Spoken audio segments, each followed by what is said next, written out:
Hello everyone, for today's video we'll be learning how to properly create a deal in Hubspot. As a quick reminder, the past videos were about creating a company and creating a contact. The order in which all the process should go are from company to contact then deal.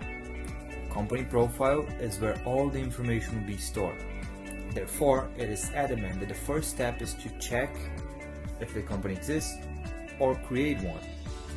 A contact will come after because you will need to have a contact to attribute a deal to, and then lastly, a deal. As long as you follow this order, everything should work properly and you won't have any issues when sending a proposal request. Let's move on. First step is going over to the company's profile. Again, since we finished the last video over learning how to create a contact, we already created one here. We're already in the company profile. So here, if you remember, you see on the right side a tab called Deals. Last video we saw one that was showing. Last video we saw one for contacts. Now we're checking over the one for deals. This is where all of the deals for that company will be stored.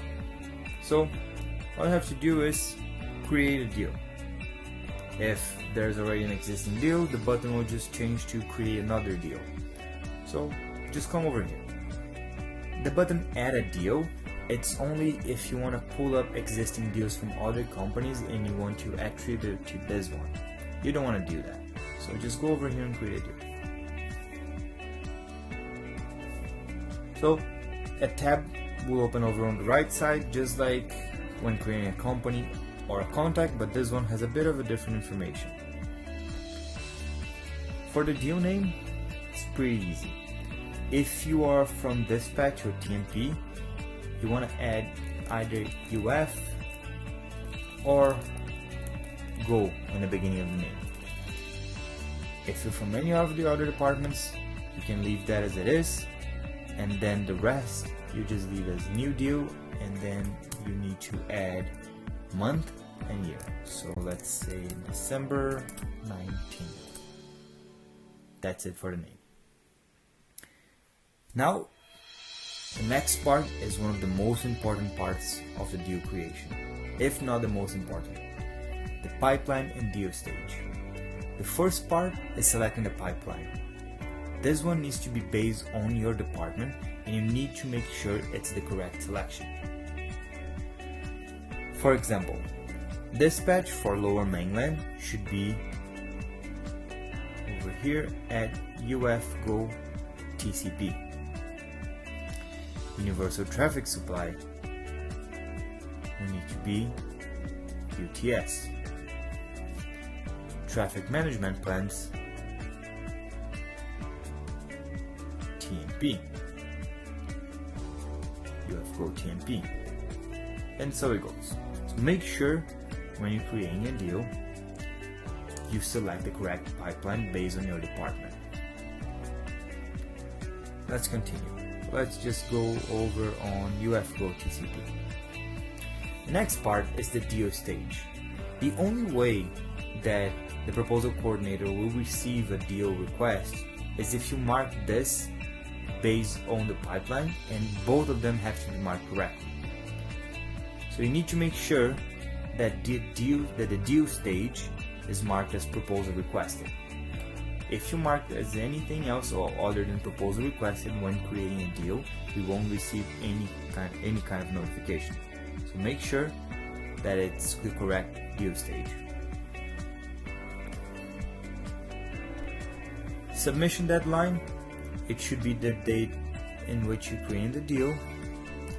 The amount, you can leave it blank. The close date, we tend to put it as 30 days after the submission deadline. This ensures that if the client doesn't complete the proposal, it gets closed automatically after those 30 days. The deal owner, again, it's going to be your name over here. Just leave it as it is. Right now it's just proposal coordinator because I am logged into the proposal coordinator account. Deal type is also very simple. There's two options: new business and existing business. If you had just created a company, added your first contact, and you're sending over creating the first deal, you put as new business. If we already had done business with them and the contact and company is already existing, just put as existing business. And over here, there's also another detail in which you have to associate the deal with the contact, so everything is linked. The company is already associated here. Contact, all I have to do is search by the name of the person. Here, there you go. It's associated to Bruno Ferraz from the Umbrella Corp, and that's it. You can create, and there you go. Your deal has been created and the notification has been sent to the proposal coordinator. When the proposal is sent, you should receive a notification that it was sent, and if it needs to follow up, you will also be notified in due time. All of the information about the deal is on the left side, the contact that's assigned with, and the company as well. And that's pretty much it. Now you've learned how to create a deal, a contact, and a company, and that's pretty much all you need to know when requesting a proposal. If you have any questions, just please let us know in the comments below, and thank you.